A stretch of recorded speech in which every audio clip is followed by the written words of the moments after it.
Avant de lancer l'épisode, j'aimerais te parler d'Artisium, mon nouveau partenaire. Artisium, c'est une coopérative belge pensée pour les freelances créatifs, que tu sois dans l'artistique, la technique, la production ou les métiers associés. Tu restes totalement autonome dans ton activité et Artisium prend en charge tout le reste. Fiscalité, comptabilité, juridique, assurance et toute la partie admin. En gros, Artisium devient ton unique intermédiaire, un cadre solide qui sécurise ton activité et allège ta charge mentale. Concrètement, ça repose sur 3 choses. Une rémunération optimisée, adaptée à ton style de vie, une gestion complète de toute la partie admin et fiscale, et une protection solide pour exercer ton activité dans un cadre sécurisé. Derrière ça, il y a une petite équipe à taille humaine, proche de ses coopérateurs et coopératrices et vraiment ancrée dans les réalités du secteur créatif. Pas de mauvaises surprises. Impôts, charges, obligations sont anticipés pour que tu puisses créer l'esprit tranquille. Leur objectif est simple, rendre ton activité professionnelle durable. Si tu veux exercer ton métier dans un cadre rassurant, entouré de personnes qui comprennent vraiment ta réalité, ça vaut la peine d'y jeter un œil. En tout cas, moi je suis trop fière qu'Artisium soutienne Compose. Toutes les infos sont sur leur site artisium.be et tu peux aussi réserver un call avec eux directement via le lien qui se trouve dans les notes. Allez, place à l'épisode. Compose, épisode 88. Je regrette pas du tout ces années. J'ai appris plein de choses hyper chouettes. J'ai beaucoup appris même sur moi-même et sur mes propres limites dans le monde du travail. Mais à un moment, je pense que j'ai toujours su que ça n'allait pas être mon travail à vie. Je me souviens que je me suis un peu retrouvée un jour en me disant, tiens, en fait, ok, là, je commence à avoir marre de ce boulot. Ça fait 3 ans et demi. Ok, mais je peux pas changer de boulot tous les 2-3 ans. Et en fait, je pense que j'avais une certaine lassitude face au travail en entreprise. Et du coup, voilà, quelle était la suite? Est-ce qu'un jour j'allais trouver un peu grosse remise en question à l'approche de la trentaine, de dire est-ce qu'en fait un jour je vais trouver un job où j'ai envie de rester des années et de faire ça tous les jours et voilà. C'est un peu partie de ça. Et donc j'ai essayé.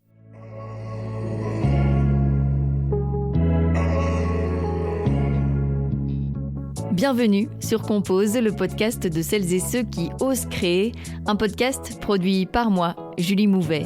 Journaliste de formation, je propose aujourd'hui mes services en communication, community management, copywriting, vidéo, podcast, relations presse, animation de conférences, table ronde, formation. Bref, je fais ce que j'aime, créer, raconter, connecter. Place à l'épisode. Cette semaine, j'ai le plaisir de recevoir Camille Petot, céramiste et fondatrice de la marque Maurice et Gaston.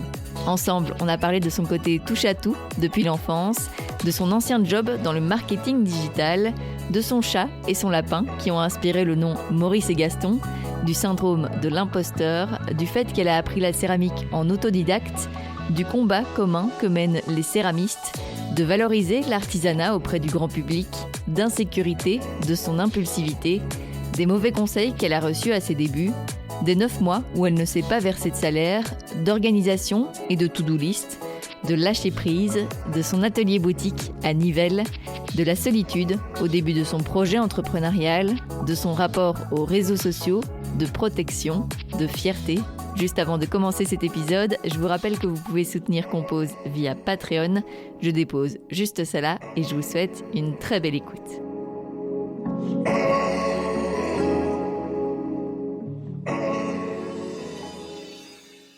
Merci Camille d'être avec moi aujourd'hui sur Compose. De rien, avec plaisir.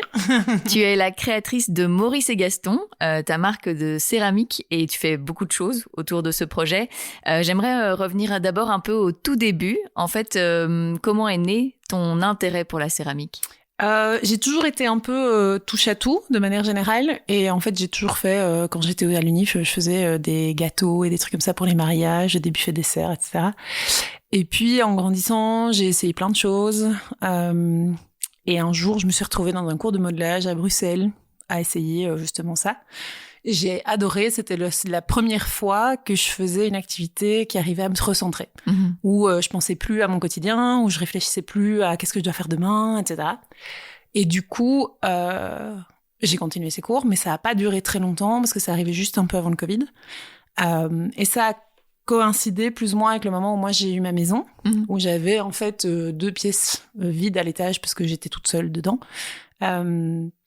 Et donc, j'en ai pris une que j'ai allouée pour petit à petit, au milieu du Covid, en fait, installer un atelier de céramique. Et donc, c'est venu un peu comme ça, je vais dire de nulle part, où ça a grandi. Et donc, c'est un peu par hasard que ça arrivait. Je crois que j'ai toujours su que j'allais jamais faire ma vie en entreprise. Et du coup, il suffisait, entre guillemets, il fallait que je trouve sur quoi mettre le doigt pour voilà. Et la céramique, ça a été hyper évident dès le premier cours que j'ai fait, dès la première fois où j'ai touché la terre. Je me suis dit, OK, en fait, ça me vide la tête. Et j'avais jamais ressenti ça. Je savais pas encore à ce moment-là que j'allais en faire une entreprise, évidemment. Mais voilà, c'est un peu venu de fil en aiguille comme ça, quoi. Et j'ai lu sur ton site que tu as toujours aimé bricoler, voilà, travailler de tes mains. C'est quelque chose que tu as eu depuis toujours? Oui, alors c'était un peu... je vais dire touche à tout dans le sens où, typiquement, quand j'étais petite, ma mère me disait tout le temps que je savais pas faire seule chose à la fois. En gros, j'allais regarder la télé, en même temps, j'allais faire un collage photo pour une copine, j'allais faire un album photo, j'allais faire de la couture, j'allais faire... voilà. Et donc, j'ai toujours, d'aussi loin que je me souvienne, fait un peu des bricolages créatifs. Sans vraiment, j'ai pas été à des cours de dessin ou quoi quand j'étais petite, j'ai jamais eu vraiment de background là-dedans, mais j'ai toujours un peu exploré ces trucs-là et j'ai toujours adoré ces trucs-là. Et donc oui, c'est ça que je veux dire par le fait que j'étais toujours un peu bricoleuse. Et c'est vrai que en fait, j'ai bricolé des trucs pour ma chambre quand j'étais ado, quand j'étais à l'UNIF aussi, et puis après dans la maison, etc. Et donc c'est un peu ça le côté touche à tout que j'ai de manière générale en fait. Et tu l'as dit, donc la céramique, t'imaginais pas ça comme un projet professionnel au départ. C'est quoi justement, qu'est-ce que tu as étudié, qu'est-ce que tu as fait comme métier avant d'être officiellement à temps plein sur Maurice et Gaston? Alors, j'ai fait au final quelque chose qui m'aide beaucoup aujourd'hui. J'ai bossé, en fait, j'ai d'abord fait l'IEX pendant 5 ans en publicité et puis marketing. Et puis j'ai bossé pendant un peu plus de 5 ans dans le marketing digital. Et donc, j'ai bossé en start-up et puis dans une grosse multinationale. Donc, ça m'a vraiment appris plein de choses différentes. Pas du tout la même chose que l'entrepreneuriat niveau boîte et niveau communication à faire. Mais ça m'a donné sacré bagage, entre guillemets, pour lancer ça. Et donc, voilà. Et donc, j'ai fait 2 ans dans une start-up et puis 3 ans et demi dans une grosse boîte pour explorer un peu tout ça. Et comment tu te sentais dans ce métier? Alors la start-up, c'est un côté très vibrant, très ça bouge tout le temps, etc. Mais il y a pas mal de travers aussi dans les start-up et c'est un peu là où moi je me suis perdue. Et puis la grosse boîte, c'est hyper excitant d'un point de vue professionnel. Il y a une certaine pression, mais par rapport à la pression start-up, c'est pas la même, c'est pas du tout la même chose. Et en fait, dans mon poste dans la grosse multinationale, je bossais sur un poste Benelux. Et donc, je bossais avec une 20aine d'équipes marketing aux Pays-Bas et en Belgique. Et donc, je bougeais tout le temps parce qu'en fait, j'allais souvent aux Pays-Bas pour le boulot, j'allais souvent en Belgique pour le boulot. Et donc, toute cette partie-là, c'était super chouette parce que c'était faire en sorte que ces équipes marketing utilisent davantage le digital que ce qu'ils le faisaient avant. C'était les faire shifter vraiment vers une autre logique. Et donc, toute cette partie-là, j'ai adoré. Et puis, est venu le Covid. Et en fait, c'est pour ça, ça a un peu coïncidé. Est venu le Covid, je me suis retrouvée, du coup, derrière mon PC, H24, à travailler des heures pas possibles parce qu'on avait vraiment beaucoup de boulot suite au Covid. Et en fait, à enchaîner les réunions et à me rendre compte que fondamentalement, quand on enlève les déplacements professionnels, les relations avec les collègues, les cafés, les discussions, les réunions face à face où on parle aussi d'autres choses, etc., et on entend des bribes de projets à gauche à droite, en fait, mon job était littéralement derrière un PC H24 à enchaîner les rendez-vous. Et donc, en fait, à ce moment-là, moi, j'ai un peu perdu tout le sens de ce que je faisais. C'est-à-dire que j'avais juste l'impression de courir après les gens et de courir dans les trucs où j'étais en retard parce que j'avais 1000 projets à la fois. Là où avant c'était beaucoup plus proactif. Là c'était juste et c'est à ce moment-là que en fait moi je suis pas faite pour rester derrière un PC. Je fais un jour d'admin par semaine ici chez Maurice et Gaston et c'est le jour où j'ai le plus de mal à me concentrer. Et donc voilà, 5 jours semaine, faire du 9, 18 voire 19 non-stop en rendez-vous, les enchaîner, etc. Moi ça me convenait plus. Et puis quand on est revenu du Covid, on a recommencé à aller au bureau une fois de temps en temps. Et j'ai retrouvé un petit peu ça, mais en fait, les gens sont jamais vraiment revenus totalement. Ils revenaient 1 fois par semaine, 2 fois par semaine, donc c'est toujours un peu vide. Je bougeais beaucoup moins aux Pays-Bas aussi, et donc en fait, j'ai pas retrouvé ce que je trouvais avant dans mon boulot, et donc voilà, ça, c'est pour ça que je dis ça a un peu coïncidé, l'idée a un peu fait son chemin. Et puis voilà, et puis réorganisation en interne. Moi, j'ai été à ce moment-là promue pour le coup. J'ai eu un job avec beaucoup plus de responsabilités, mais probablement un peu trop jeune dans le sens où j'avais pas envie en fait de dédier ma vie au travail. Enfin, pas un travail qui était pas le mien en tout cas, parce qu'on peut pas se mentir avec l'entrepreneuriat. J'ai dédié quand même un peu ma vie au travail. mais à l'époque, voilà, pour une entreprise qui est pas la tienne, ça n'a pas du tout le même sens. Et j'avais à l'époque 27 ans, 27-28 ans. Et c'était trop tôt pour en fait être H24 dans le boulot et rater des choses sociales, etc. pour ça. Plus on rajoute une boss avec qui ça passait pas à ce moment-là suite à la réorganisation. Enfin voilà, c'est vraiment plein de choses qui ont fait que je regrette pas du tout ces années. J'ai appris plein de choses hyper chouettes. J'ai beaucoup appris même sur moi-même et sur mes propres limites dans le monde du travail. Mais à un moment, je pense que j'ai toujours su que ça n'allait pas être mon travail à vie. Je me souviens que je me suis un peu retrouvée un jour en me disant, tiens, en fait, ok, là, je commence à avoir marre de ce boulot, ça fait 3 ans et demi. Ok, mais je peux pas changer de boulot tous les 2-3 ans. Et en fait, je pense que j'avais une certaine lassitude face au travail en entreprise. Et du coup, voilà, quelle était la suite? Est-ce qu'un jour j'allais trouver un peu grosse remise en question à l'approche de la trentaine, de dire est-ce qu'en fait un jour je vais trouver un job où j'ai envie de rester des années et de faire ça tous les jours et voilà. C'est un peu partie de ça. Et donc j'ai essayé. Et vu que ce boulot était prenant, tu tournais quand même à ce moment-là? Enfin, tu maniais encore la terre? Alors, j'ai eu de la chance dans le sens où pendant 3 ans, j'ai eu un boss qui était exceptionnel, qui m'a vraiment poussée à prendre confiance en moi de manière générale dans le boulot. Ça, c'était dans la grosse multinationale. Et en gros, pendant 3 ans, j'ai acquis avec le temps cette confiance. Et donc, à un moment où je lui ai expliqué, je lui ai dit, écoute, voilà, j'aimerais bien petit à petit commencer à vendre ma céramique et faire ça à côté. Donc, pas encore donner les cours, etc. C'était vraiment juste vendre mes pièces parce que je le faisais encore chez moi à ce moment-là. J'ai un peu profité, j'avoue aussi, qu'on annonçait cette restructuration, que je savais pas ce qui allait se passer. Et donc, lui m'a soutenu à 100% et m'a proposé, enfin, m'a autorisé à prendre un 4/5e à ce moment-là. Et donc, je bossais 4 jours semaine et le vendredi, c'était ma journée consacrée à la céramique. De nouveau, j'étais célibataire et donc, en fait, le week-end, quand je voyais pas des gens, que j'avais pas des trucs sociaux, en fait, je faisais ça tout mon week-end. À ce moment-là, c'était plus facile aussi. Et je pense que ça a été décisif dans le fait de me lancer. C'est que à cette époque-là, j'étais célibataire et que du coup, en fait, ça n'engageait que moi, ça n'impactait que moi. Et donc, c'est vrai que ce boss m'a permis, en fait, de tester un jour semaine en y allant un peu plus de temps, etc. Et en fait, petit à petit, je me suis rendu compte que j'attendais le vendredi avec impatience et que la semaine m'intéressait plus. Donc voilà. Trop chouette. Et donc à ce moment-là, t'avais un statut d'indépendante complémentaire? Ouais, exact, ouais. J'étais en indépendante complémentaire. Et ça a tout de suite été le nom Maurice et Gaston? Alors je me souviens, c'est marrant, je me souviens de cette discussion avec des copines où en gros je réfléchissais à un nom pour mon compte Instagram à l'époque et je voulais pas du tout mettre un truc genre l'atelier de Camille ou Camille céramique. Enfin il y en a plein qui font ça, mais je voulais pas du tout limiter ça à la céramique pour la bonne et simple raison que je ne sais pas si je vais faire de la céramique toute ma vie et que donc en fait j'avais envie d'un truc où je pouvais à un moment greffer d'autres choses dedans. Et donc, j'en parlais avec des copines et je me souviens, je dis, ouais, voilà, j'ai ces idées. Et j'attends un peu leur réaction. Et puis, je dis, bon, j'avoue, j'ai encore une autre idée, mais je pense que les gens vont me prendre un peu pour une starbée, quoi.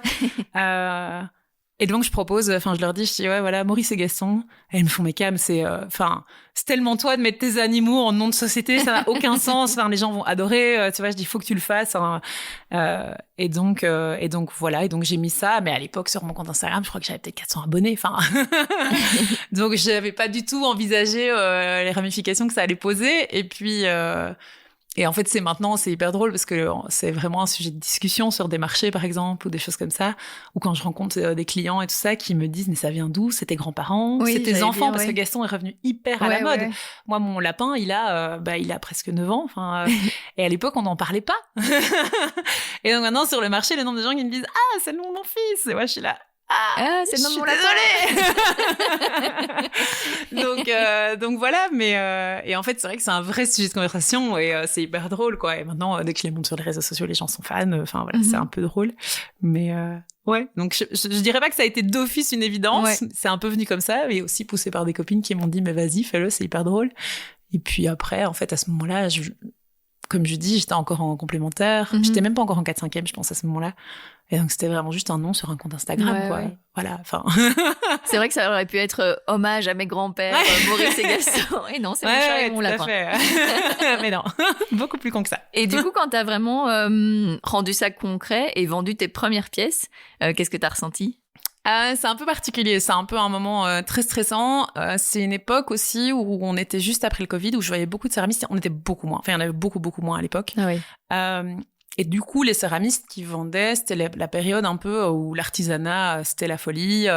Les gens voulaient tous de l'artisanat. On n'en est plus là aujourd'hui, malheureusement. Mais voilà. Et en fait, je voyais beaucoup de céramistes qui vendaient direct sold out.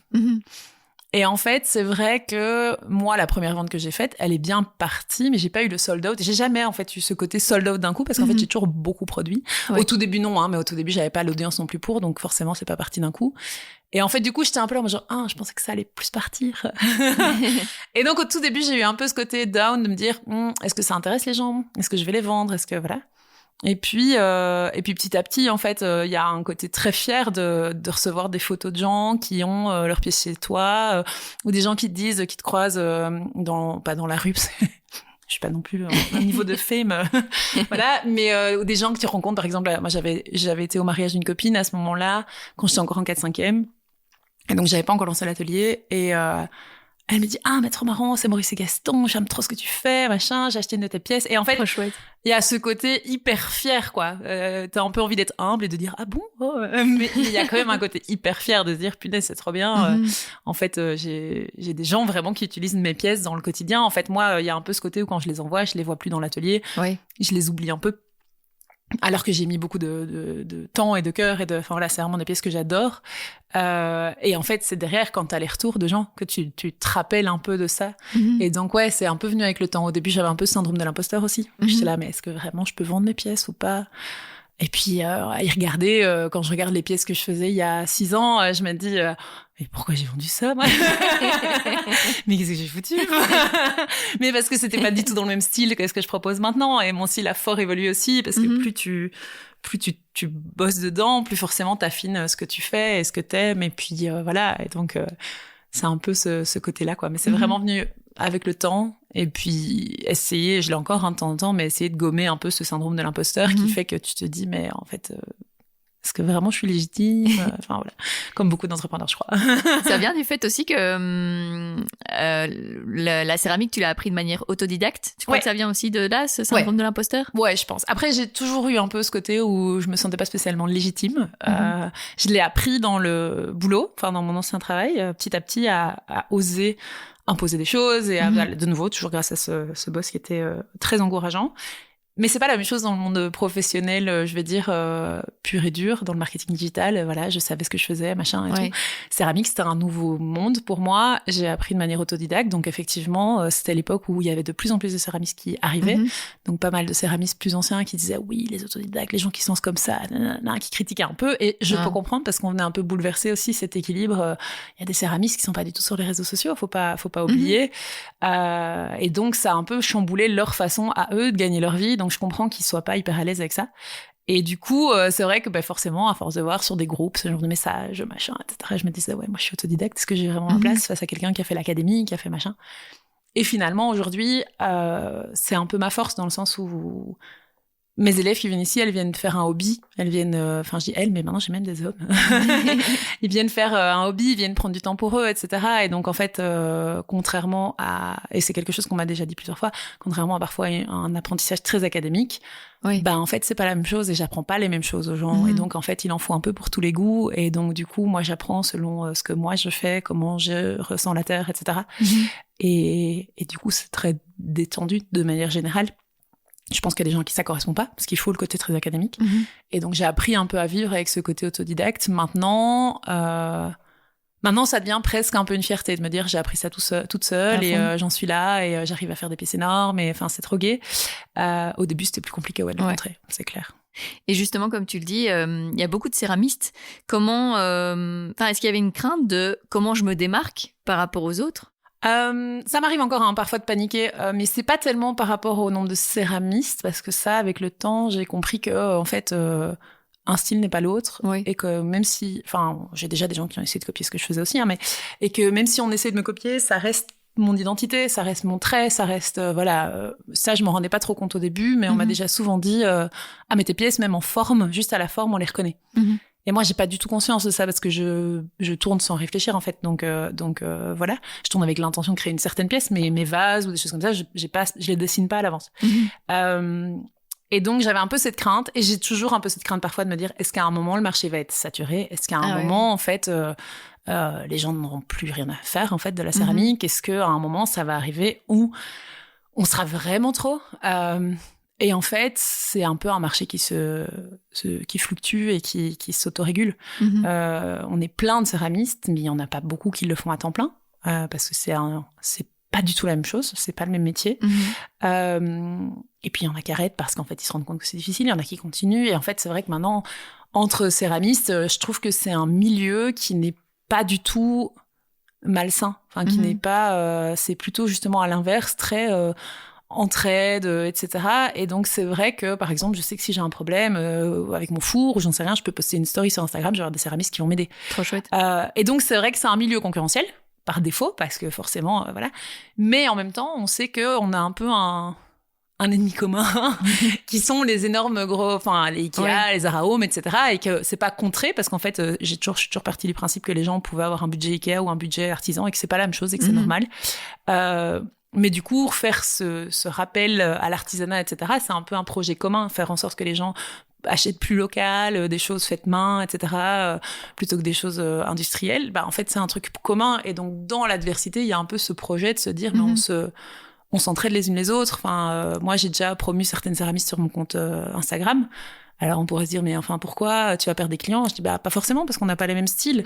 Faire un marché où on est 3 céramistes, oui, c'est sûr, il n'y a pas une personne qui va acheter 4 tasses chez 4 personnes différentes, mais s'il y en a une qui travaille la terre noire, il y en a une qui travaille le raku, c'est une autre technique, ou des choses comme ça, en fait, on vend pas les mêmes choses, et on vend pas les mêmes styles, donc chacun va y trouver son compte, et voilà. Et du coup, c'est vrai que parfois, je me mets encore cette pression de me dire, encore une céramiste qui ouvre, etc. Ouais. Mais ça me renvoie plus à une insécurité, je crois, de moi-même, que vraiment le fait que le marché est saturé, ou j'en sais rien. Et puis, en fait, c'est aussi le côté pervers des réseaux sociaux, où parfois t'es sur ton téléphone en vacances et puis tu vois plein de céramistes qui produisent plein de trucs et toi t'es là, mais qu'est-ce que je fais en vacances, je devrais produire, alors qu'en fait toi c'est ta première semaine de vacances de l'année. mais tu te dis et tu te prends un peu de panique et puis tu te dis non mais calmos, enfin en fait t'as le droit aussi de te reposer, elles l'ont fait avant, elles le feront après, enfin tu vois. Et donc c'est un peu parfois moi qui me mets une pression, mais c'est pas par rapport à une quelconque hostilité entre céramistes. En tout cas, je l'ai très rarement ressenti qu'il y avait des céramistes qui étaient un peu protectrices de leur travail ou qui allaient être un peu agressives, etc. Il y en a aussi, mais très peu. Et donc voilà. Et donc c'est vrai que maintenant, ça me panique beaucoup moins qu'avant. Au début, ouais, ça me stressait un peu de me dire, mais je me lance dans un truc où, ok, c'est un peu à la mode, mais il y a beaucoup de gens qui en font. Et ben, plus il y a beaucoup de gens qui en font, plus il y en a qui donnent cours, plus il y en a qui veulent en faire. Donc c'est un peu le truc infini, quoi. Mais voilà. Et en plus, aujourd'hui, tu donnes cours aussi. Voilà. Ah oui, non, mais voilà. Et après, en même temps, c'est un peu une position particulière parce que du coup, si j'ai une céramiste, une élève qui me dit qu'elle veut commencer à vendre ses pièces, à la fois, je me dis, mais c'est trop cool. Enfin, je lui ai donné cette envie. Et puis, je me dis, c'est encore une céramiste. Et en même temps, c'est trop chouette. Il y a un côté hyper fier aussi, de nouveau, de se dire, elle fait des pièces trop cool. Enfin, voilà, j'en ai une particulièrement qui a créé son compte Instagram. Alors, elle le fait à côté du boulot, hein, pas du tout à ambition de le faire à temps plein. Et je trouve ça trop chouette quand je vois ses ventes et tout, et que ça part bien et tout. Je me dis, c'est trop cool, quoi. Mais voilà, c'est un peu la contradiction de se dire, je donne cours, donc j'en crée d'autres, j'en mets d'autres sur le marché. Et en même temps, voilà. Donc voilà, c'est un peu bizarre. Mais... Et du coup, pour toi, ça a vraiment commencé sur Instagram ? Ouais. Je pense parce que je bosse. Alors, j'ai jamais posté ma vie sur les réseaux, donc mon compte Instagram est extrêmement pauvre. Je pense que je dois poster un truc tous les ans, quoi.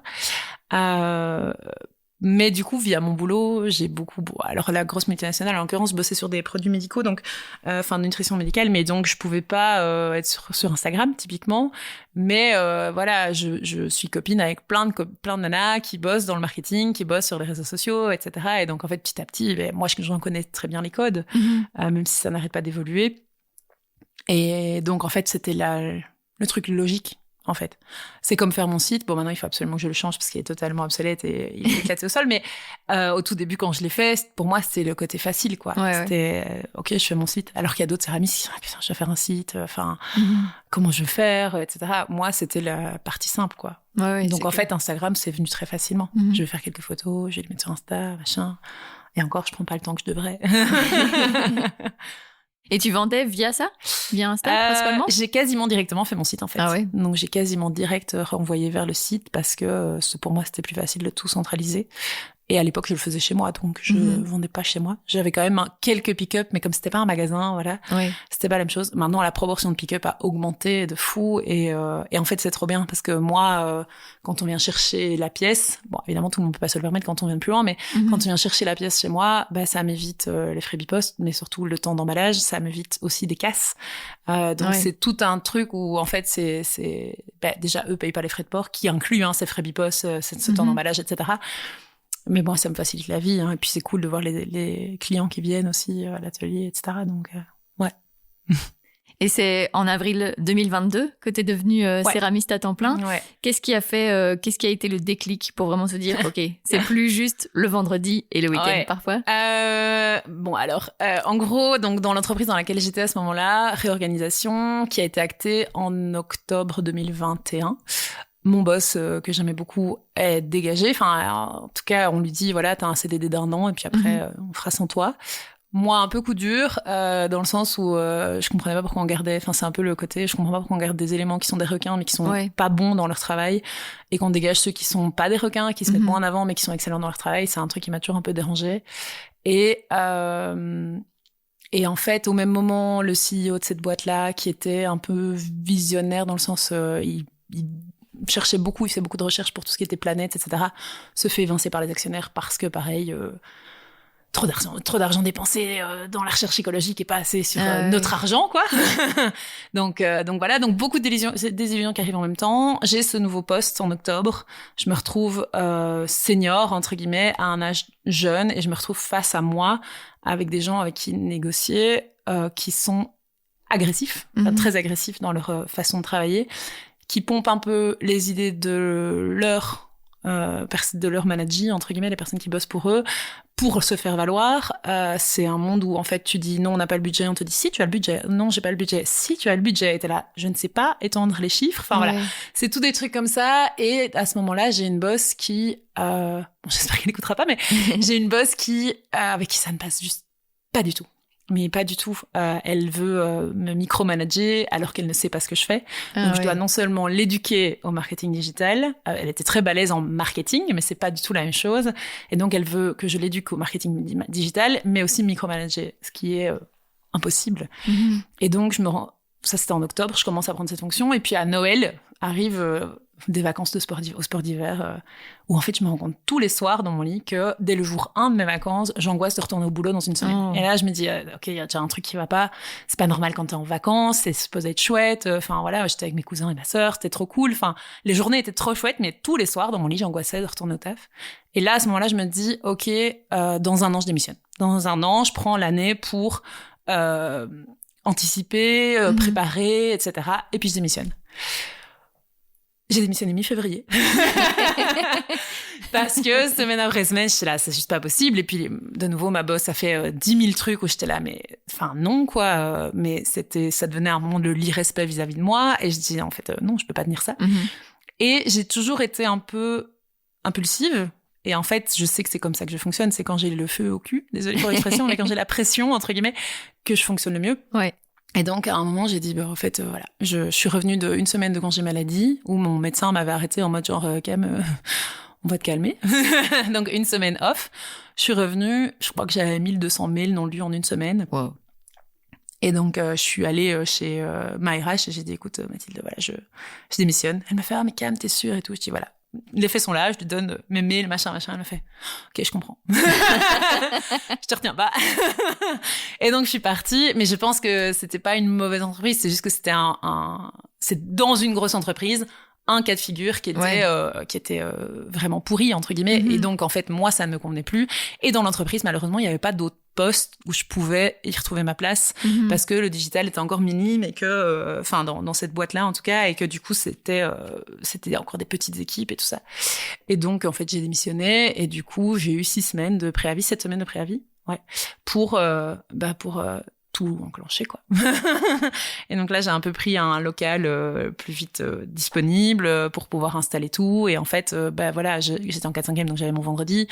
Et puis quand tu démissionnes, tu peux prendre 2 demi-jours par semaine. Donc je les prenais. J'ai tapé tous mes RTT possibles et imaginables. Donc j'ai vraiment essayé de faire en sorte de travailler le moins possible sur ces 6 semaines, mais pour pouvoir bosser et lancer ma résignation derrière. Ouais. Et puis après, voilà, ça s'est lancé un peu comme ça. Et j'ai improvisé.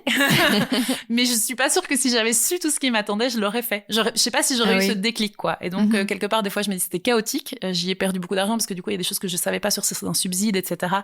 Où il fallait postuler avant un certain timing, machin, et je les ai appris après. Enfin, voilà. Donc, j'ai perdu de l'argent dans le tas, c'est clair. Mais je pense que si j'avais su et si je m'étais préparée effectivement pendant 1 an à me renseigner sur ce qu'il fallait faire, etc., je sais pas si un jour j'aurais eu ce déclic de le faire. Parce que c'est vraiment beaucoup. Et en fait, il vaut mieux... Enfin, pour moi, en tout cas, c'est ma façon de fonctionner. Ça m'allait mieux de foncer tête baissée, d'improviser, quoi. Donc, voilà. Et t'es directement devenue indépendante totale? T'es pas passée par une structure d'accompagnement ou autre? Non. Alors, mon cas de figure est un peu particulier parce que j'ai eu un ancien comptable qui m'avait très mal conseillé. Et moi, à ce moment-là, je lui ai fait confiance. C'est un peu ma faute aussi, hein, mais voilà, il m'avait très mal conseillé. Et en fait, il pensait que mon salaire dans la multinationale allait rentrer en ligne de compte dans ma société. Ce qui n'est pas du tout le cas, évidemment, parce que j'étais salariée, j'allais pas passer en indépendante dans la grosse boîte. Et donc, en fait, à un moment, il m'a mise en société en commandite directement, dès que j'ai commencé. C'est aussi pour ça que j'ai perdu beaucoup de subsides. Parce que comme j'étais en société, ça voulait dire que d'office, j'avais déjà un chiffre d'affaires, enfin pour le NEM, etc., pour les aides que tu peux avoir à gauche, à droite, ça voulait dire que j'avais un chiffre d'affaires suffisamment élevé pour en vivre et que donc il n'y avait pas de raison que j'ai des aides. Et donc en fait, du coup, je suis passée direct en indépendante temps plein, puisque comme j'étais en société, soit il fallait faire défaire ma société via notaire, etc. Mais en fait, t'as quand même un antécédent, donc tu peux pas relancer une société tu peux pas te lancer en indépendante dans le même domaine avant X temps, etc. Donc en fait, j'étais coincée. Et du coup, je me suis lancée direct à temps plein. Et je me suis pas rémunérée pendant 9 mois. J'ai vécu un peu de mes économies, et puis j'ai commencé à me rémunérer juste pour payer mon crédit doucement. Et puis voilà. Et puis au bout d'1 an et demi, 2 ans, j'ai commencé à me rémunérer le même salaire tous les mois, quoi. Tu connaissais pas du tout le domaine de l'entrepreneuriat? Enfin, t'avais pas de personne autour de toi qui était entrepreneuse? J'ai bossé en start-up, donc quand même. Mais c'est pas du tout la même chose, parce que quand tu commences à bosser en start-up, ça veut dire qu'ils ont déjà des employés. Donc tu vois pas la phase de développement. Tu vois pas... si, ils nous l'avaient raconté, on a entendu parler des jours dans les garages des parents pour bosser, enfin, tu vois, sur le projet, etc. Évidemment, mais... j'ai pas du tout eu les insights, et c'est normal, hein, du côté derrière de comment tu lances une boîte, qu'est-ce qu'il faut faire, à quoi il faut faire attention, quel subside tu peux aller chercher. Et puis c'était des startups qui allaient chercher des levées de fonds. C'est pas du tout des startups dans l'entrepreneuriat, dans l'artisanat. Et donc c'est pas du tout la même chose. C'est pas du tout la même réalité, et c'est pas du tout pareil. Donc oui, j'étais un peu, je connaissais un peu. J'ai pu parfois m'appuyer sur des personnes que je connaissais dans ce milieu-là pour poser un peu des questions, pour dire un peu c'est compliqué, enfin voilà, et pour qu'ils me challenge, mais j'étais un peu toute seule dans mon truc parce que c'est pas du tout la même chose. Donc, mais j'ai découvert. Voilà. Et ces 9 mois, justement, comment tu les as vécus où t'as pas pu te donner de salaire? Heureusement que j'étais toute seule. J'ai rencontré mon mari. J'ai rencontré mon mec après, et en gros, à ce moment-là, je m'étais un peu dit, j'ai de côté. Et j'avais mon crédit à payer, ma nourriture, et en fait, tout le reste, c'était secondaire, quoi.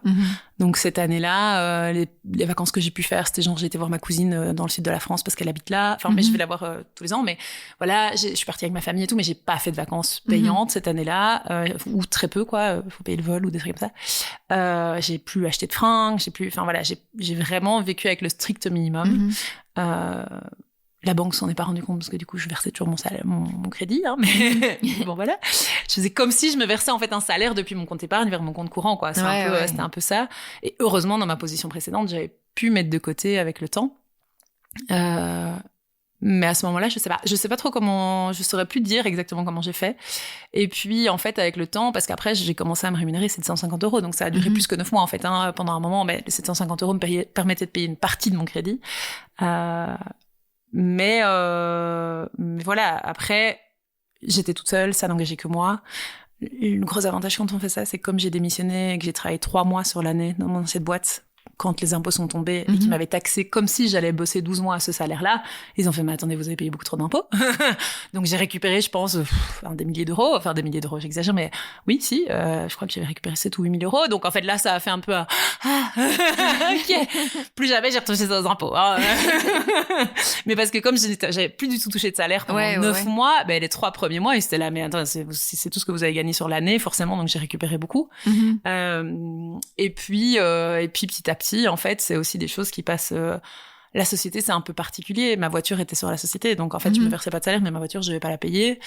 Pareil, le téléphone, c'était sur la société, etc. Et ça, c'est des choses où, techniquement, la réalité d'entrepreneuriat versus salarié, c'est pas du tout la même chose.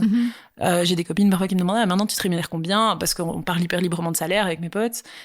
Mais en fait, c'est pas du tout pareil. Je dis, je peux vous donner la somme, mais concrètement, vous allez vous dire, elle gagne pas grand-chose. Mais en fait, c'est pas la même chose. C'est parce que j'y trouve mon compte autre part. Oui, c'est ça. Je mets beaucoup de dépenses sur la société, donc c'est un peu faussé.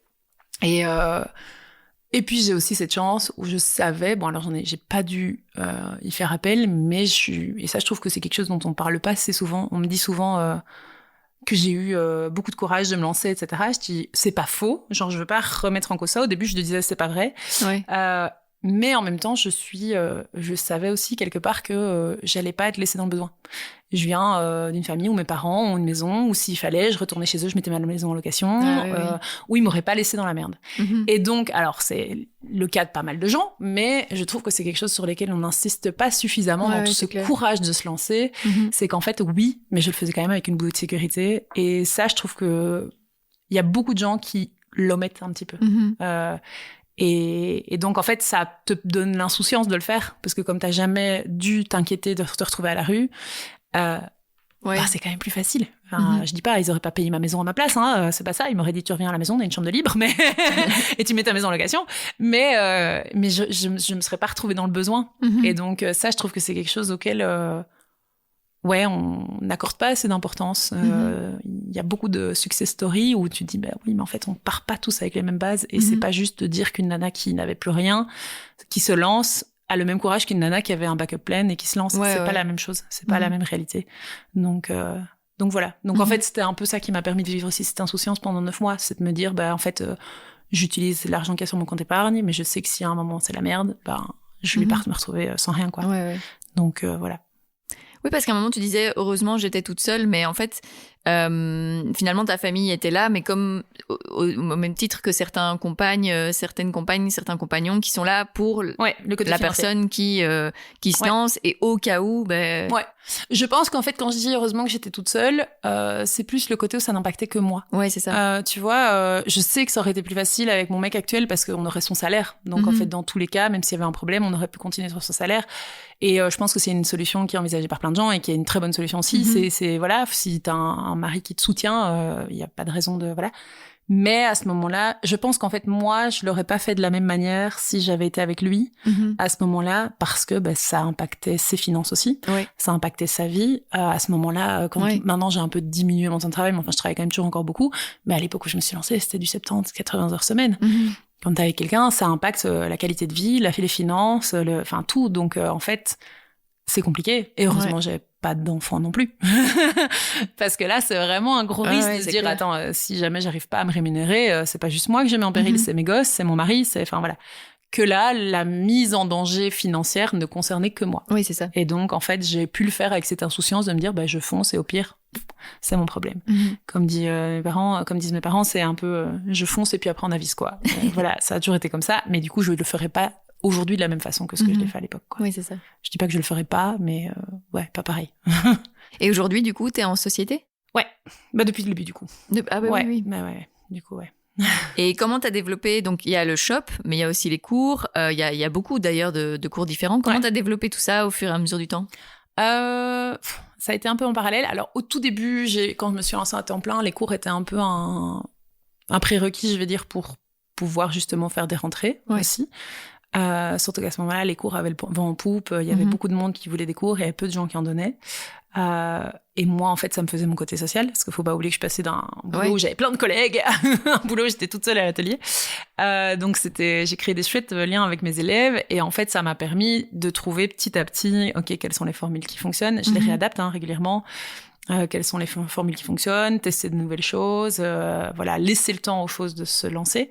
Là, par exemple, cet été-ci, j'ai lancé des stages. Donc, j'ai juste 1 semaine de stage pour le moment. Et elle se remplit, mais elle s'est pas remplie en 2 secondes, quoi. Et en même temps, c'est normal, c'est un autre coup. Et il faut laisser le temps, en fait, simplement aux choses de se lancer, de pouvoir commencer à attirer les gens, à ce que ce soit connu, à ce que les gens les recommandent, etc. Et donc, ça s'est un peu fait avec le temps. Et avec mes besoins aussi, dans le sens où, par exemple, au début, je donnais un week-end complet de cours par mois, qui sont des week-ends que j'adore, dans le sens où l'ambiance est géniale, mais c'est épuisant. C'est 9-16 heures les 2 jours, et puis socialement parlant, ça me bloque plein de trucs, quoi. Surtout que le soir, je suis KO, donc c'est pas que je peux commencer à faire des trucs le soir, je suis vraiment dead. Et donc ça, avec le temps, en fait, j'ai réduit. Maintenant, j'en donne beaucoup moins. Alors c'est un manque à gagner, parce que voilà, mais en même temps, moi, ça me permet d'avoir un équilibre là-dedans aussi. Et donc la formule court, elle s'est un peu développée avec le temps. Mes pièces aussi, en fait. La façon d'organiser mon temps pour produire et tout ça, ça s'est créé avec le temps aussi. Ouais. J'ai beaucoup improvisé au début, j'ai beaucoup vu comment ça fonctionnait. C'est un peu le test and learn, quoi. Vraiment, purement. Donc voilà. Ouais. Et aujourd'hui, justement, comment tu organises ton temps ? Aujourd'hui, alors du coup, le mardi, c'est mon jour admin. Je reste à la maison et je travaille sur mon admin. Comme je disais, c'est le jour où j'ai le plus de mal à me concentrer. Et puis, en fait, moi, j'ai tendance à... Il faut que je surcompense, en fait, mon manque d'organisation. Donc, j'ai des to-do list qui sont... je les fais 1 mois à l'avance, avec chaque jour, qu'est-ce que je vais faire, etc. Comme ça, quand j'arrive à l'atelier le matin, en fait, je sais dans quoi je me lance et je me pose pas la question. Parce que sinon, j'ai un peu ce côté... paralysant de je sais pas par quoi commencer, donc en fait je le fais pas, tandis que là en fait maintenant, comme j'ai trouvé de nouveau avec le temps cette façon de fonctionner, et du coup ça me rend beaucoup plus efficace à l'atelier. Et du coup c'est marrant parce qu'on parlait des cours qui étaient un peu à ce moment-là qui se remplissaient tout seuls. Maintenant, avec la crise économique, le fait qu'il y ait beaucoup plus de gens qui donnent des cours, etc., c'est l'inverse. C'est mes pièces qui partent plus et c'est mes cours qui se remplissent plus lentement. Je dois un peu plus aller chercher les gens, etc. C'est normal, c'est contexte économique et je peux pas en vouloir aux gens de pas avoir cet argent à mettre dans les cours parce que la céramique coûte cher. Mais voilà, et du coup, en fait, moi, je donne un bon 8 heures de cours par semaine. Plus de temps en temps 2h30 d'initiation en plus, et puis j'ai un week-end complet tous les 3-4 mois et j'ai un stage ou 2 par an, voilà. Et donc ça me permet d'avoir cet équilibre, mais j'ai aussi des personnes qui donnent cours pour moi. Donc il y a ça aussi, mes cours se remplissaient mieux avant, mais parce que j'en donnais moins. Maintenant j'ai plus d'horaires, donc forcément j'allais chercher plus de gens. Oui, c'est ça. Donc c'est pas la même chose, mais voilà, ouais, c'est cool. Ça a été facile de trouver des gens qui donnent des cours pour toi, parce que du coup, qui aussi sont dans tes valeurs, etc. Alors, ça a été facile de les trouver. Il y en a 2 que j'ai trouvés un peu via les réseaux sociaux. Laurie et Virginie. Virginie, aujourd'hui, elle donne plus cours pour moi, mais parce qu'il y avait moins la demande sur son cours. Et Kathleen est venue par la suite aussi. Et en fait, ça s'est super bien passé, mais au tout début, il a fallu que j'apprenne à lâcher prise sur c'est plus mon atelier où je gère tout. En fait, c'est mon atelier où il y a des gens qui vivent aussi quand moi je suis pas là. Elles ont la clé, elles viennent. Elles viennent pas quand elles donnent pas cours, mais elles vont participer à la vie de l'atelier. Donc elles vont déplacer des choses que je vais utiliser, etc. Donc ça a été toute une organisation. Et au début, vraiment, quand elles donnaient cours, maintenant j'y pense plus, mais quand elles donnaient cours et que j'étais pas là, j'étais un peu là, genre qu'est-ce qui se passe à l'atelier, Donc c'est plus ce stress d'un peu lâcher son bébé.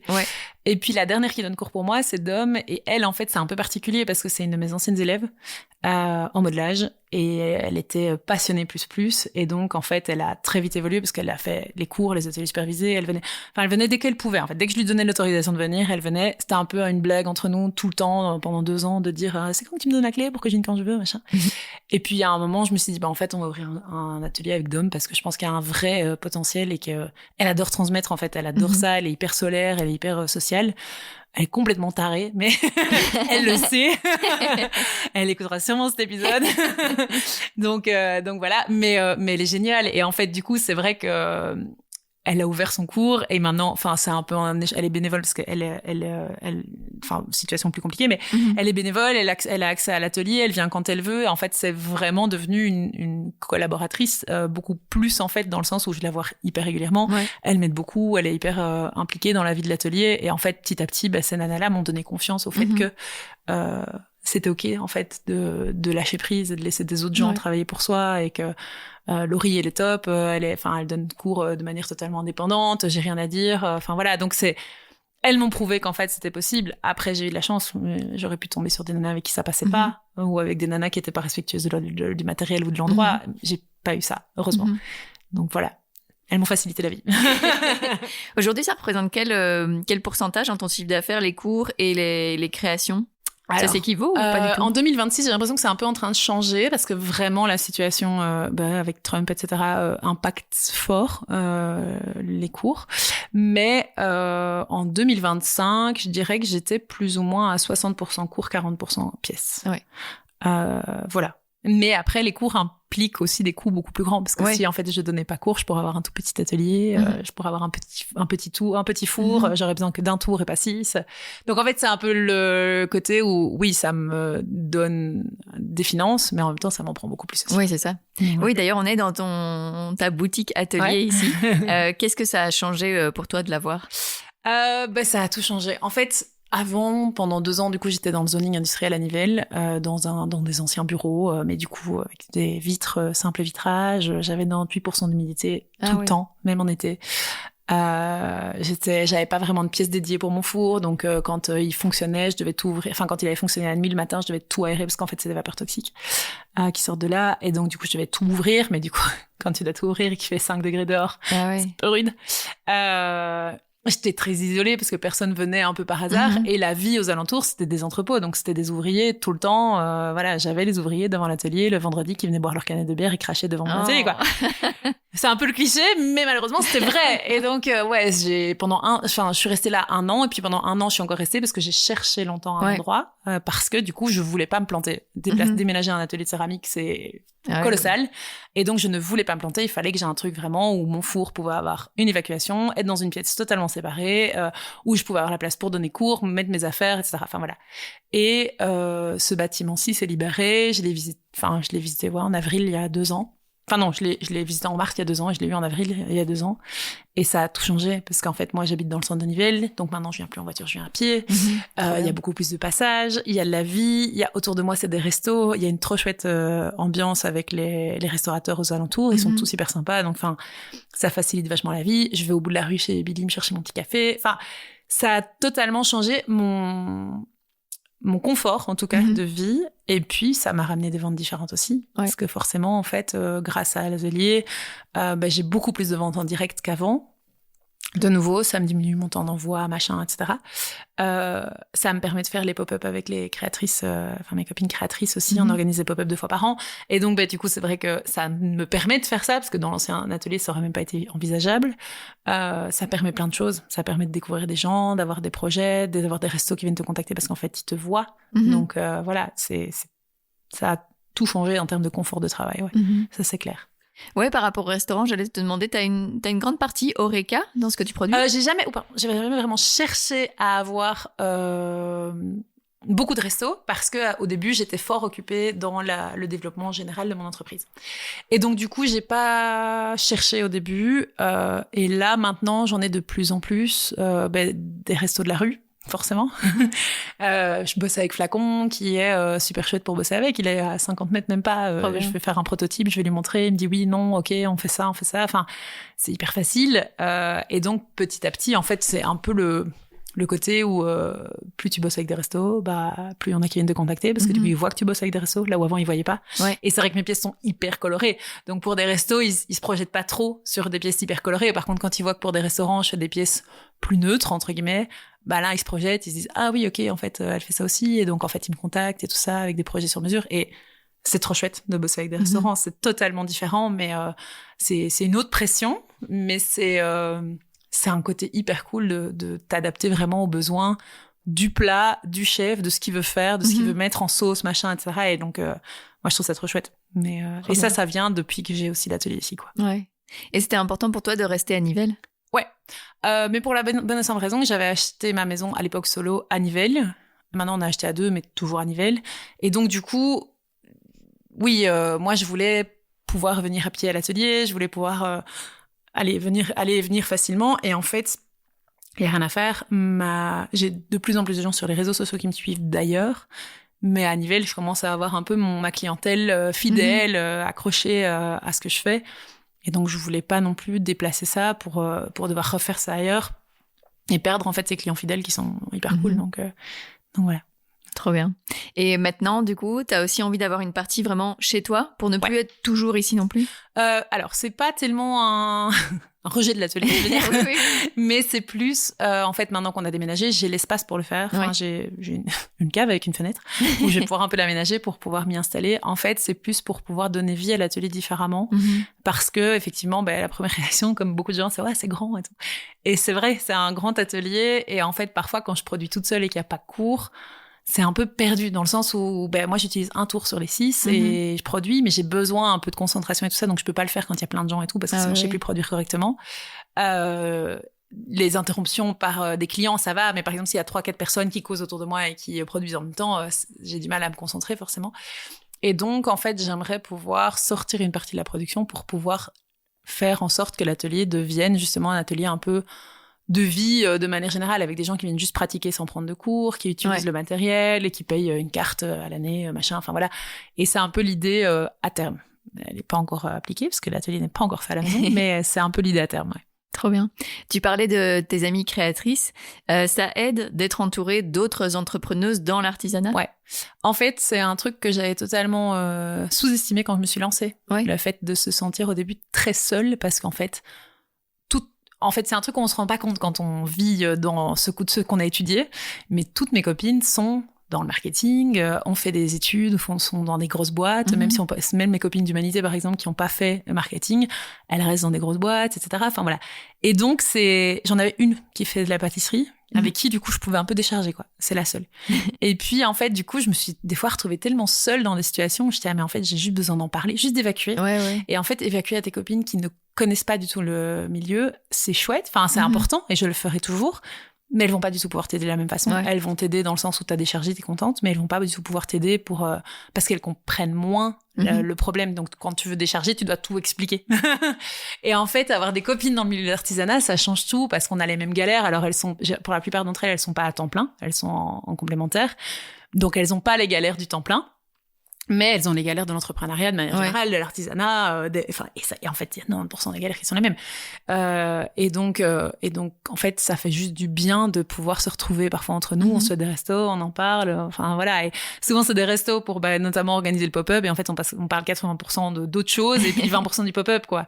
Parce que, en fait, on a besoin, je pense, et même on s'envoie des messages parfois pour râler sur tel truc ou machin. Et en fait, ça fait juste trop du bien, quoi. Et ça, c'est vrai que moi, je l'avais sous-estimé quand je me suis lancée. Je pensais pas à ce cercle-là. Il est un peu tombé comme ça par hasard. Ouais. Maintenant, j'ai un gros cercle de potes, etc. dans l'entrepreneuriat et j'ai des chouettes contacts et tout. Et je l'aurais pas cru au début que ça arriverait. Et en fait, c'est hyper important. Moi, je trouve que c'est hyper important. Mais voilà. Ouais, et d'ailleurs, décharger, entre gros guillemets, tu le fais aussi parfois maintenant sur les réseaux sociaux. Enfin, t'expliques le nombre d'heures que durant lesquelles tu travailles, etc. Comment t'as fait ce pas de... en fait, tu montres plus que tes créations, mais tu parles aussi de la vie d'entrepreneuse. En fait, c'est venu j'ai encore du mal à le faire. Hein. Je le fais... je pourrais en parler beaucoup plus longtemps, mais en fait, je refuse d'être cette nana qui se plaint tout le temps sur les réseaux. Donc, je veux pas. Et j'essaye de l'aborder de façon à dire que, en fait, c'est normal, mais qu'il faut se rendre compte de cette réalité-là aussi. Ouais. Parce que je pense que... En fait, c'est venu d'un constat où j'avais beaucoup, et vraiment, ça arrive hyper souvent, des gens qui te contactent sur les réseaux sociaux sans un bonjour, sans un merci, ou qui râlent parce que vous êtes toujours fermé quand je passe. Oui, je suis fermée le mardi. Si vous passez que le mardi, ouais. Enfin, et en fait, il y a tellement de gens qui se rendent pas du tout compte de ce que c'est l'entrepreneuriat ou quoi. Il y a une nana qui m'a une fois dit vous devriez ouvrir le dimanche, ça serait chouette. Hein. Oui, mais madame, en fait, moi, je suis toute seule. Ouais, c'est ça. Je peux pas ouvrir tous les dimanches, sinon je meurs. Et donc, en fait, il y a tellement de trucs comme ça où je pense que ça vient pas d'une mauvaise intention. Et c'est ça aussi. Il y a des gens qui sont effectivement juste très agressifs de manière générale, mais heureusement, ça représente un pourcentage minime. Par contre, il y a des gens qui ne se rendent pas du tout compte de ce que ça représente. Et même le prix d'une pièce ou le prix des cours, il y a plein de gens et ça, j'insiste pas du tout assez dessus parce que de nouveau, j'ose pas trop insister dessus, mais en fait, il y a plein de gens qui ne réalisent pas ce que ça implique comme coût, en fait, que c'est pas juste la terre que tu vas utiliser, c'est la terre, c'est le tour, c'est mon temps, c'est le loyer de l'atelier, c'est tous les trucs en dehors, etc. aussi, qu'il faut à un moment payer. Et en fait, avec ce cours et ces pièces, je dois rémunérer tout un ensemble de choses. Ouais. Et donc, en fait, c'est parti de ce constat-là de me dire, mais en fait, il y a des gens où des fois, je trouve qu'ils exagèrent. Et en fait, je me dis, mais dans 90% des cas, ils exagèrent parce qu'ils savent pas. Ouais, c'est ça. Et donc, je peux pas leur prêter une mauvaise intention. Je pense juste qu'ils réalisent pas du tout. Et c'est normal, parce qu'en fait, si t'es pas dans ce milieu-là, moi, je réalisais pas non plus avant, en fait. Et donc, du coup, le fait d'être passé par l'avant et l'après, enfin, d'être en externe versus en interne, ça me permet de réaliser qu'il y a beaucoup de choses qu'en fait, tu captes pas du tout quand t'es pas dedans. Et donc, maintenant, j'essaie de les expliquer avec tact et douceur, parce que j'ai pas du tout envie de froisser les gens. C'est pas l'idée de dire comment t'oses me poser ces questions. C'est parce que, comme je dis, ils se rendent pas compte. Donc, c'est pas du tout, c'est pas du tout méchant de leur part. Et donc, c'est ce que j'essaye de faire petit à petit. En expliquant, il y a pas très longtemps, j'avais fait un réel pour dire que demander à un artisan de copier le travail d'un autre artisan, ça se faisait pas, en fait. Et en fait, j'ai plein de gens qui me disent moi, ça me paraît être la base et tout. Je dis mais il y en a plein pour qui c'est pas la base. Il y a plusieurs personnes qui me disent oui, mais moi, c'est parce que j'aime bien ta touche et tout. Je dis oui, je sais, mais ça fait très bizarre de demander de copier le travail d'une autre artisane, alors va chez cette autre artisane. Et donc, je pense qu'il y a plein de gens qui se sont dit ah ouais, c'est vrai, j'y avais pas pensé comme ça. Et en fait, c'est juste la prise d'angle qui est différente. Le prisme avec laquelle on voit la chose. La personne qui me demande de copier une autre artisane, c'est parce qu'elle veut me soutenir. Moi, la façon dont je le vois, c'est en fait, tu coûtes peut-être moins cher, ou t'es plus accessible, ou en fait, elle, je l'aime moins, toi, je l'aime bien. Mais dans tous les cas, c'est pas un compliment pour moi. Et en fait, elle voyait pas du tout ça comme ça. Donc, et ça reste ta patte artistique, quoi, aussi. Voilà. Et donc, en fait, c'est un peu l'angle de prise de parole qui doit changer. Et donc, éduquer les gens, ça doit faire partie de... Moi, je trouve qu'on a un rôle en tant qu'artisane à éduquer les gens à l'artisanat, parce qu'on peut se plaindre autant qu'on veut que les gens se détournent de l'artisanat. Mais en fait, si on n'éduque pas les gens à ce que c'est l'artisanat, ce que ça représente, ce que c'est... Enfin, en fait, ça marche pas. Ouais. Et c'est important de rappeler qu'il y a un humain derrière. Ouais. Un seul humain. Ouais, et en fait, je me suis pris un peu une claque il y a pas très longtemps, moi-même. Genre parce que, donc moi je fais toujours hyper gaffe quand je m'adresse à des petites boîtes, etc. Et il y a une fois où, pour mon mariage, je commande un peigne pour les cheveux chez la marque Liseron, qui est une marque très chouette.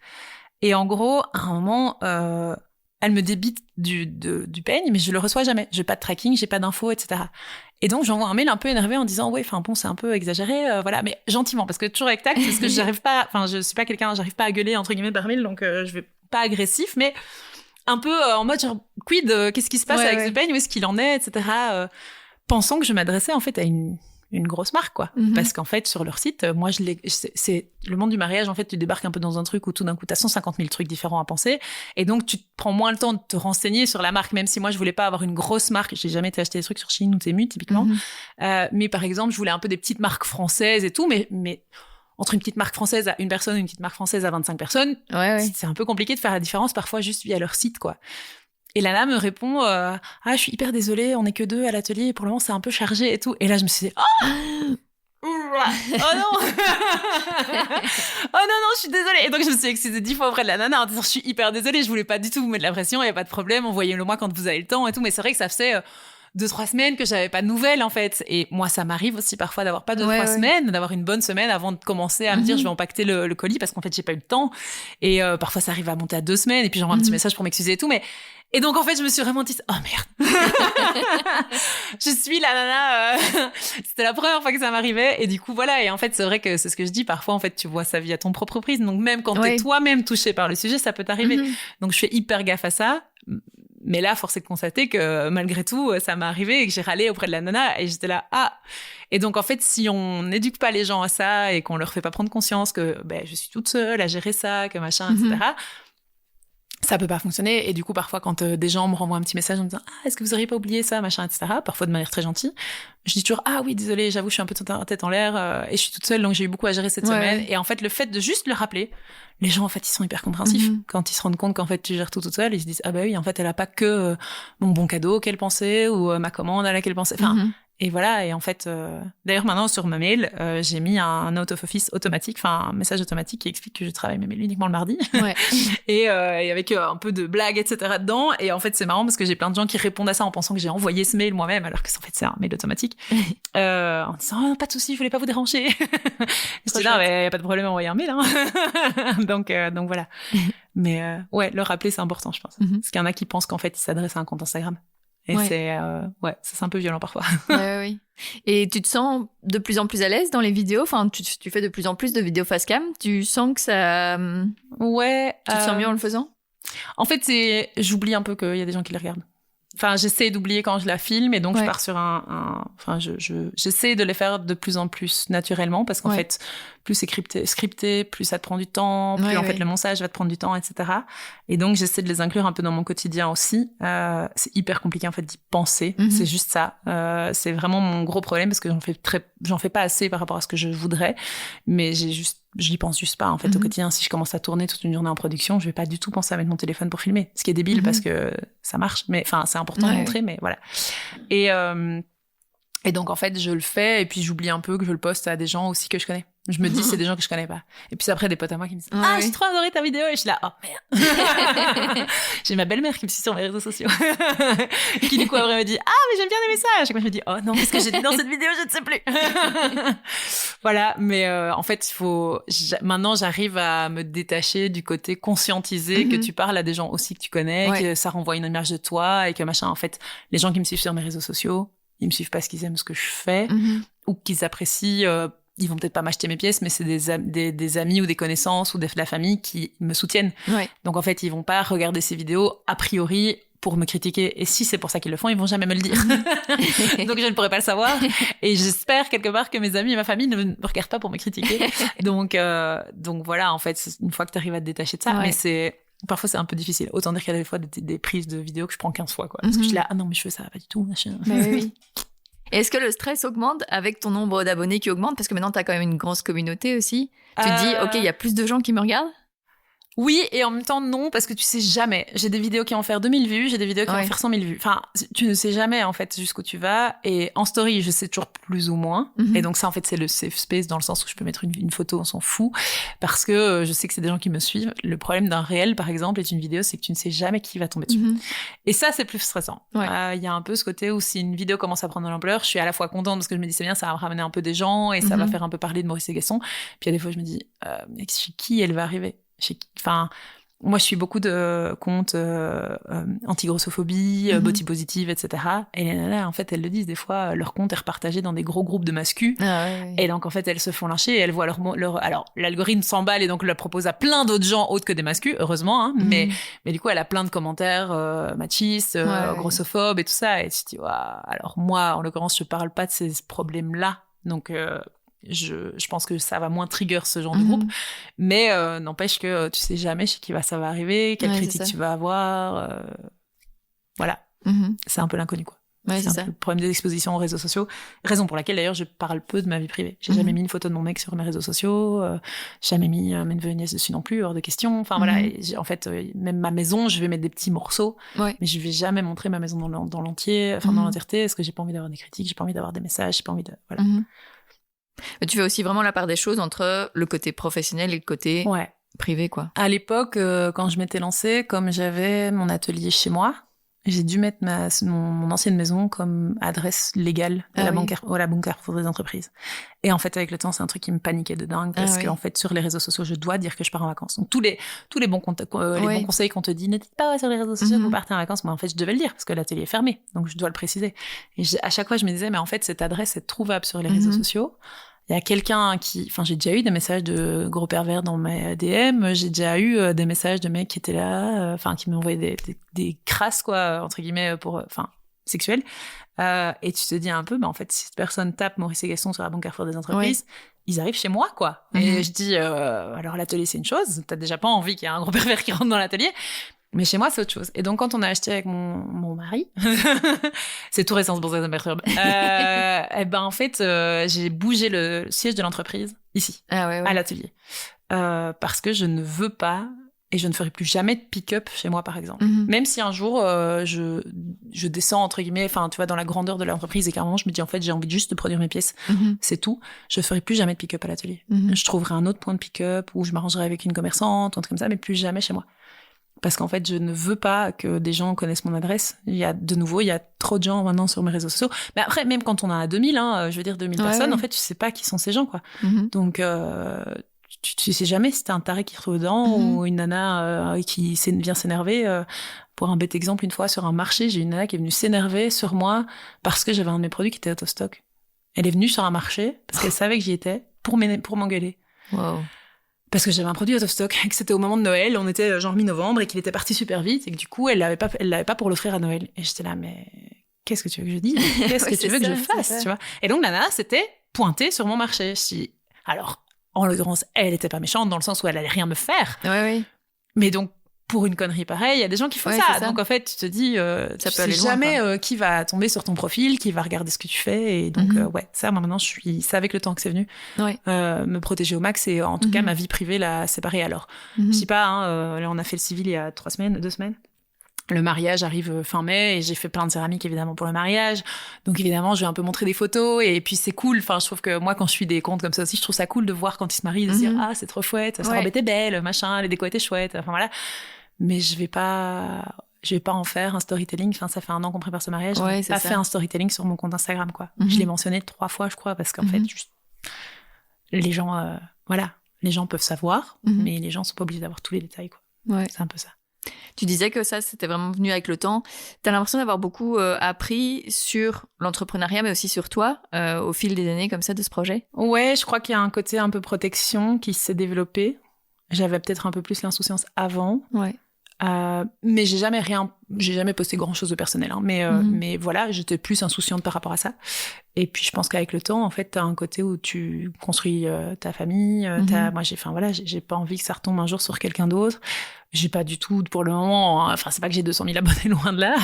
I wish, la vie serait plus facile financièrement, mais voilà. Mais du coup, c'est vrai que j'ai un côté protection dans le sens où j'ai pas envie de tout dévoiler parce que je trouve que sinon, si tu dévoiles tout, il y en a qui vont adorer, hein, et il y a des gens qui sont, enfin, c'est ce que je dis, 99% des gens sont géniaux, hein, mais il y a le % qui va le twister, qui va le tourner à pour te descendre. Voilà, j'ai pas, c'est des choses où en fait, moi je suis bien dans mes baskets dans ma vie, j'ai pas envie que quelqu'un que je connais pas vienne critiquer ce que je fais, ou enfin voilà. Pas de nouveau boulot, hein. S'ils veulent me dire que mes pièces sont moches, tant mieux, mais qu'est-ce que tu fous sur mon compte, tu vois? C'est pas grave, hein. Je veux dire, je peux pas plaire à tout le monde, c'est normal, hein, mais qu'est-ce que tu fous là, quoi? Mais par contre, critiquer ma vie personnelle, en fait, non, c'est pas le rôle des gens, quoi. Et donc, je pense que ça, effectivement, c'est venu avec le temps de l'apprendre. J'ai jamais eu de critique, heureusement, j'ai une communauté hyper bienveillante. J'ai jamais eu quelqu'un qui est venu me dire, ah, c'est dégueulasse, cette robe. J'en sais rien. Je veux dire, j'ai jamais eu de critique gratos, voilà. Mais en fait, c'est plus via des histoires qu'on entend, ou des nanas qui ont des plus gros comptes. Et en fait, je me dis, en fait, il vaut mieux prendre les protections dès le début, plutôt que tout d'un coup arrêter. C'est comme je vais donner un peu l'image des nanas qui montent leur bébé jusqu'à 3 ans et puis qui arrêtent. Et en fait, et je comprends, enfin, c'est chacun son choix. Mais en fait, moi, je suis plus partisane de, alors autant ne jamais le faire. Parce que si tu t'en rends compte plus tard que c'est problématique, alors autant ne pas le faire tout court, quoi. Ouais. Donc voilà. Mais c'est un choix perso. Trop chouette. T'es fière d'avoir osé te lancer il y a 4 ans? Ouais, je l'aurais pas dit il y a 4 ans. Parce que, de nouveau, syndrome de l'imposteur, et puis ce côté, effectivement, où je savais que j'avais une bouée de sauvetage, quoi. Mais quand je vois tout ce que j'ai accompli, et puis en fait, quand je vois tout ce que j'ai déjà produit, le nombre de pièces qui sont chez les gens, le succès de certaines collections, les erreurs que j'ai tournées en succès, le fait que maintenant il y a des gens qui soient rémunérés grâce à Maurice et Gaston aussi, enfin c'est trop chouette. Alors c'est pas des temps pleins, hein, peut-être un jour, mais pour le moment c'est pas des temps pleins, mais c'est trop gai de se dire qu'il y a des gens qui gagnent leur vie grâce à ça aussi, grâce à ce que j'ai fait. Ouais, là maintenant j'en suis fière, et de voir en fait aussi ce que c'est devenu. Mais j'ai aucune idée de où ça va aller. Oui, c'est ce que j'allais te demander justement. Comment tu vois un peu la suite? Je sais pas. Il y a des fois où je me dis j'ai envie de grandir et j'ai envie d'avoir des gens qui bossent pour moi et que l'atelier soit autonome et qu'en fait moi je me concentre sur mes créations et mes cours, quoi. Et puis il y a des fois où je me dis en fait j'ai envie de retourner à juste produire toute seule dans mon coin. Et puis et vraiment d'un jour à l'autre ça va changer, quoi. Ouais. Donc je sais pas du tout. Et je pense que j'aurai pas la réponse tout de suite et que ça va à un moment venir un peu comme ça, comme la céramique est un peu arrivée du jour au lendemain. Un jour la solution va arriver. J'ai pas d'enfants pour le moment. Si un jour j'ai des enfants, peut-être que ça va tout remettre en cause, ou peut-être que je vais vouloir déléguer davantage, ou peut-être que je vais du coup vouloir m'éloigner un peu plus de l'atelier en tant que tel pour pouvoir me recentrer sur ma vie de famille. Je sais pas. J'ai pas la réponse pour le moment. Ou peut-être que de nouveau, si un jour on a des gosses et que en fait congé de maternité, ça me rend comme ça, enfin tremblante de pas être à l'atelier, je vais avoir ma réponse de me dire non, je peux pas arrêter l'atelier parce que j'adore donner cours et j'aime bien, je trouve ça chouette. Donc j'ai pas la réponse, je sais pas du tout, mais j'ai toujours dit que je promettais pas de faire ça toute ma vie, quoi. Aussi parce que la céramique c'est un métier qui est lourd, y a rien à faire. Et en fait, je pense qu'il y a un moment ou un autre où je finirai par me lasser. Mais pour le moment, c'est pas le cas. Donc, et me lasser, pas spécialement de la céramique. Me lasser, je pense, de tous les côtés logistiques qu'on sous-estime et qui sont très gros. Et de l'admin et de la gestion, etc. Et donc, peut-être qu'un jour, je vais soit faire grandir ça et avoir quelqu'un qui gère un peu ces trucs-là pour moi, soit à l'inverse, diminuer pour, en fait, moi, pouvoir, je sais pas, prendre un mi-temps à côté, continuer ma céramique à côté à mi-temps. Je sais pas. J'ai pas la réponse. Pour le moment, je sais pas. On verra. Mais c'est pas une question pour maintenant. Et maintenant que la céramique, c'est devenu vraiment un projet professionnel, tu ressens toujours cette déconnexion, cet apaisement quand tu tournes, comme tu le disais avant? Alors, ça dépend un peu quoi. Typiquement, quand je suis en mode production de tasses, d'assiettes, etc., c'est de l'automatisme, mais il y a un côté hyper agréable à ça aussi, de se dire que voilà, je pars avec 50 balles de terre et je vais faire 50 tasses les mêmes. Il y a un côté hyper hypnotisant, hyper lâcher prise. Je tourne toujours avec une série. Donc on peut pas dire que je sois 100% déconnectée et quand je ressens ce besoin de me déconnecter et un peu de prendre du recul, alors je vais faire des pièces plus techniques. Je vais faire des grosses pièces, des trucs à 10 kilos, des trucs comme ça que je vends pas forcément parce qu'en fait des pièces de 10 kilos à tourner, à vendre, c'est un prix énorme. Et donc du coup je vais pas forcément les vendre, je vais parfois la casser et recycler la terre, mais juste pour me vider la tête, ça me permet de me reconcentrer une heure sur 2-3 pièces et voilà. Et donc, je sais toujours le trouver parce qu'en fait, dans la céramique, c'est hyper large. Et donc, il y a toujours moyen de trouver un challenge différent. Typiquement, la prochaine chose, là, moi, j'utilise des émaux alimentaires certifiés, etc. Mais la prochaine chose, potentiellement, dans laquelle je vais vouloir me lancer pour être un peu dans l'inconnu, c'est apprendre à créer mes propres émaux. Ce qui est totalement différent. C'est vraiment un monde de la chimie, etc. Voilà. Je pense qu'il y a toujours moyen de trouver de quoi... sortir un peu de ses habitudes. Trop bien. On arrive tout doucement à la fin de l'épisode et du coup, je vais te poser la question signature de Compose. Qu'est-ce que tu aimerais oser faire et que tu n'as pas encore fait? C'est dur. J'aimerais oser embaucher quelqu'un. Moi, je crois. Oser embaucher quelqu'un, mais j'ai pas encore osé dans le sens où ça veut vraiment dire lâcher prise très fort.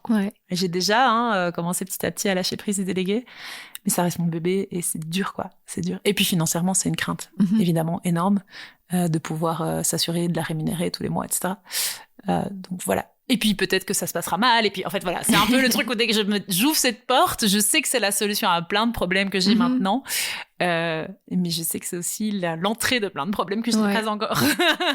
Et donc je suis un peu dans je sais qu'à un moment, je vais devoir faire ce choix. Comme je disais, je ne sais pas où ça va, parce qu'à un moment, il va falloir que je fasse ce choix entre soit descendre, diminuer la taille de Maurice et Gaston, soit passer le cran au-dessus. Et là, on se rapproche doucement du moment où je vais devoir choisir. Et donc, c'est ça. Je crois que ce serait ça, oser embaucher. Trop chouette. À temps plein. Donc voilà. Merci beaucoup. Avec plaisir.